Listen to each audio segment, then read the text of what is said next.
Hello, welcome back to the show. Welcome back. Thanks for clicking on this video. As you can tell from the title below, this video is gonna get juicy. So just a disclaimer, family, friends, mom, you can watch this video at your own discretion. This is gonna be on a topic that I just love to talk about and something that I think everyone should know about and everyone should be aware of when it comes to safe and smart sex. So this video isn't just going to be about me talking about sex all willy-nilly, but it is going to be a little informative, and I feel like a lot of people who are having sex nowadays, because it is getting younger and younger, they don't know what they're doing really. And not to say that I'm like a sexpert or that I know every little thing about sex or that everything that I'm going to be talking about in this video is correct, because some things are my personal opinions, but I do like to talk about it, and I do like to learn things when it comes to sex, because I think it's important to know what you're doing and know how to do it safely. So I put my nice clothes on today, a little necklace, my glasses, just to look a little bit more professional. But I wanted to talk about this and make it as professional, but also as real as possible. Let's start with contraceptives or birth control. They prevent you from two important things that most people don't always want, STDs and babies. If you don't want to get pregnant and you don't want to suffer from an STD, then you more than likely want to use one or more of the contraceptives that I'm about to get through. The first is an IUD. This is a picture of an IUD inside of a uterus. An IUD is, it's like a rod, it's a plastic, or there's also a copper rod in a T shape that goes inside of your uterus, and it changes the way the sperm moves so that it doesn't get to your eggs. And of course, as we all probably know, probably don't, the way pregnancy occurs is when sperm meets the egg and then a baby is there. And so an IUD, it goes inside of your uterus. You have to get a health professional to do that for you. You can't do it yourself. You are protected for up to 12 years. There are different types of IUDs, so you can get some that are for shorter amounts of time or longer amounts of time. I know there are two types that I'm most familiar with, Mirena and Paragard. The Paragard is hormone-free, so if you're worried about side effects with mood swings, that's probably a good one for you. But with all of these contraceptives, definitely consult a healthcare provider so that they can probably tell you which works best for you or which one probably suit you better than others. So the next type of birth control is the implant. The one that I know of is the Nexplanon. It used to be called the Implant, but it's now the Nexplanon, and it's just a little tiny rod. I actually have it. It's inserted in your arm, and you should actually be able to feel it. Like it goes on the inside of your arm. So again, a healthcare provider will put that inside of you. The way the Nexplanon works is it releases progestin, which is a hormone that prevents your eggs from being released from your ovaries. And it also thickens your cervical mucus, which prevents sperm from going up into your eggs. So that's really effective as well. So if you want to try the implant, it lasts up to 3 years. So if you don't plan on having a baby anytime soon, then that protects you from having a baby. One of the most old-fashioned ways is probably the birth control pill. And that's one of the old-fashioned ways.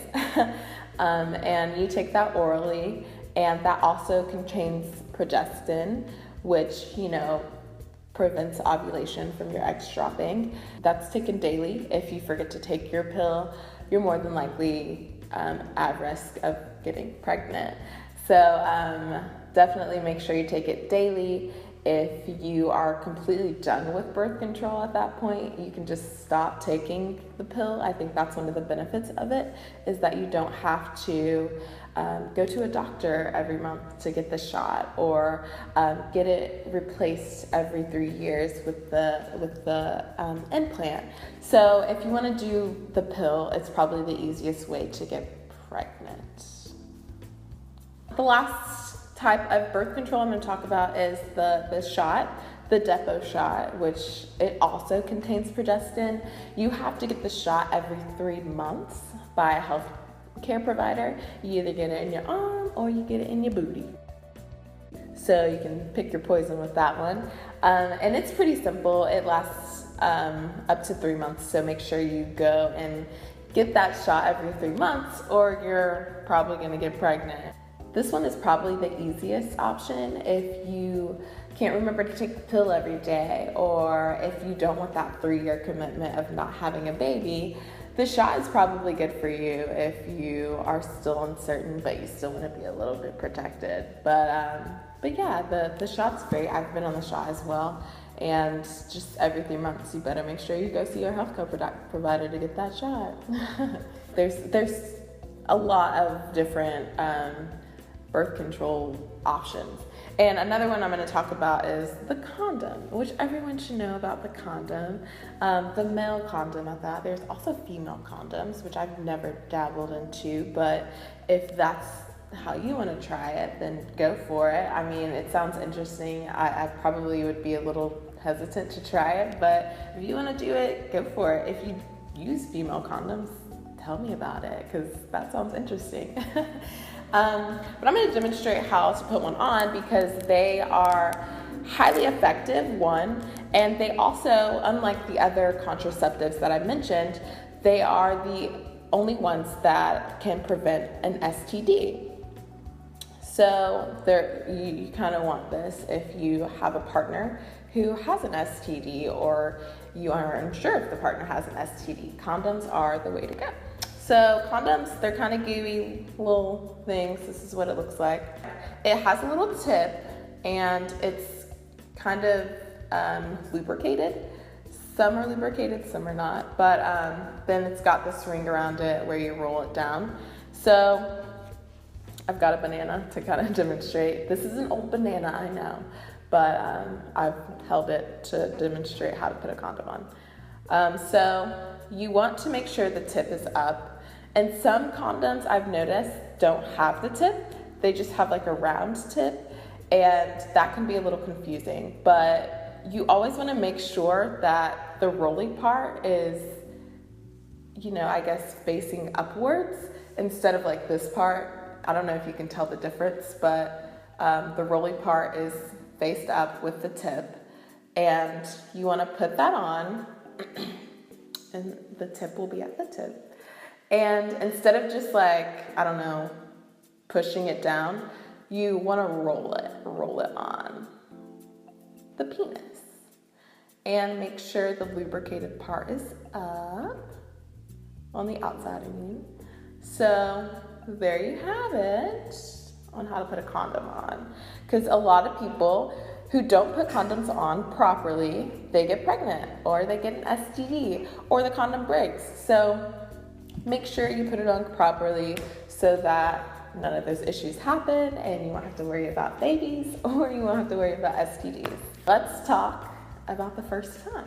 Whether it be the first time with your partner, whether it be your first time ever with sex, one of the most important conversations I feel like you should have with your partner is, A, do you have a condom?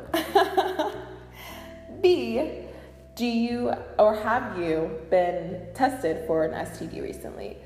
Those are two common and kind of uncomfortable questions to ask, but I think they're super important for you to ask your partner. One, if you can't have that conversation with your partner, then you probably shouldn't be having sex with their partner. And then also, you probably don't care if you get an STD or get pregnant.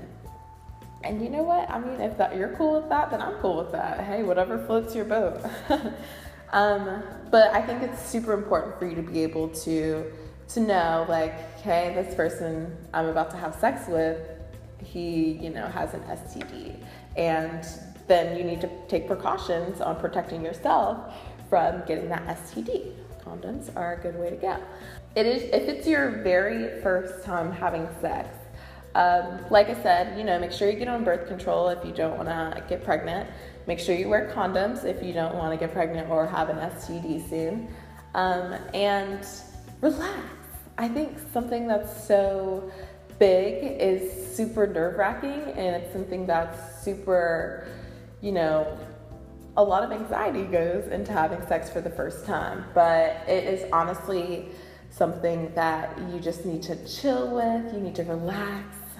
If you trust this person enough, then you will be great, and that person will be great to you, and that person will just take their time, make you feel comfortable, and you guys will have a great time. So don't be super tense, because it is a scary situation, of course. But just try to relax and try to be cool, calm, and collected, because if you're tense and uptight, then it's gonna hurt and it's not gonna be fun. If it is your first time having sex, even if it's not your first time having sex, if it's your first time having sex with a new person, don't feel pressured. If you feel pressured into having sex, then more than likely you don't need to be having sex. You need to do it on your own time, in your own comfort zone. Don't feel pressured or don't feel pushed into doing anything that you don't want to do. So make sure you do it on your own time, in your own comfortability. Make sure that you are ready, and I think you'll know when you're ready. You know whenever you feel comfortable with someone, and you know whenever you think that it's your time. Emotions. Let's talk about emotions that come with your first time or having sex. If you are having sex with just anyone, you have to know how to disconnect, I feel. And sometimes that's hard. So sometimes people don't need to just have sex with anyone. You need to have sex with someone who you trust and who you feel committed to. And for the most part, sex is something that is so precious and so valuable to, it should be everyone. And you should want to be able to give your body to someone that you trust. If you don't trust that person with your dog, if you don't trust that person with staying in your house for 24 hours by themselves, more than likely, you don't need to be having trust that person is about to take your virginity, or you're about to give your virginity to someone, or you're about to give your body to someone. It's just something that you should kind of be aware of, and you should kind of, know your body and know that person that you're about to give your body to. And sometimes it's not as big of a deal. I mean, if you want to just have sex casually, that's cool too. I think you do whatever you want to do with your body. If you want to just satisfy your body, that's cool. I completely get that. So just go for it. But if you want to have emotional lovemaking sex, then, do it with someone that you care about and do it with someone that you trust, and it'll be that much better. But yeah, I think with anyone you have sex with, there are going to be emotions that are connected with it. And sometimes it's hard when you break up, especially if it's your first. And you may not even know for sure if you really loved that person, or if it was literally they just, broke my hymen. So I feel like I'm automatically connected to them. But, with every relationship, there's going to be things that keep you connected, and sometimes it may just be your virginity. So it's harder to let go of than just, we had a dog together, Oral sex. Let's talk about oral. I said this video is going to get real, so let's just get real. So with oral, I know something that my friends question a lot is, do you have to give to receive? And I see it as if you are walking down the street, or if you are about to have a conversation with your friend, and you ask that friend, hey, how are you today? Genuinely asking, not just to be like, how are you doing? And it's just a passerby conversation. You're genuinely asking, hey, how are you today? You want that person to tell you how they're doing, but you also want that person in return to ask you, how are you doing today? Just like oral sex. If you want to receive oral sex, then you have to be willing to give oral sex. Trust me, it's not that bad. It's not the end of the world. Ladies, you are gonna survive afterwards. You will learn your own techniques. You will learn what you enjoy about it. But let me tell you, if you do not enjoy doing it, or you don't make it enjoyable, then more than likely your partner is not gonna enjoy it either. So if you, ladies, if you are, giving your guy oral sex and you're just having the worst time, he is gonna be like, all right, you're done, let's get to the rest of it. Like, he's not gonna be satisfied. So make it enjoyable, maybe get some candy or some syrup or whipped cream. I don't know, do whatever you need to do to make it fun and make it exciting, and try new things, make it different. If you don't know your techniques yet, maybe watch some porn, find out from them. You will learn sooner or later that it's not as bad as you make it. And if you make it bad, then more than likely your guy is not going to enjoy it. Same with guys. If you don't enjoy it, like, we're probably just going to be like, all right. Something that I think is super important before you have sex, or maybe even after you've had sex, is self-pleasure. And I think that is something that a lot of people will say they don't do, but they probably do. A lot of people don't like doing it. Some people don't find it pleasurable. But I think self-pleasure is something that's super important, because even if it's after you've had sex for the first time, it's something that allows you to get to know your body and allows you to get to know what you like, find your spot. I think these are things that you should know before someone else is in the bedroom with you, just because, like, you want to be able to tell that person, I really like when you hit this spot, or when this spot is aroused, or I like when this is, touched or massaged. That these are things that you should know, so that you can be able to tell your partner whenever you all are having sex together, because it's super important for you to be able to know your body, and for you to be able to know, like, ooh, that feels good, or oh, I don't really like that. Just so if you don't have a partner at the time, or if you're trying to save yourself for marriage, or save yourself for whatever, self-pleasure is amazing, and it's great. You can do it in many different ways. I mean, men, I'm sure you don't have too many options.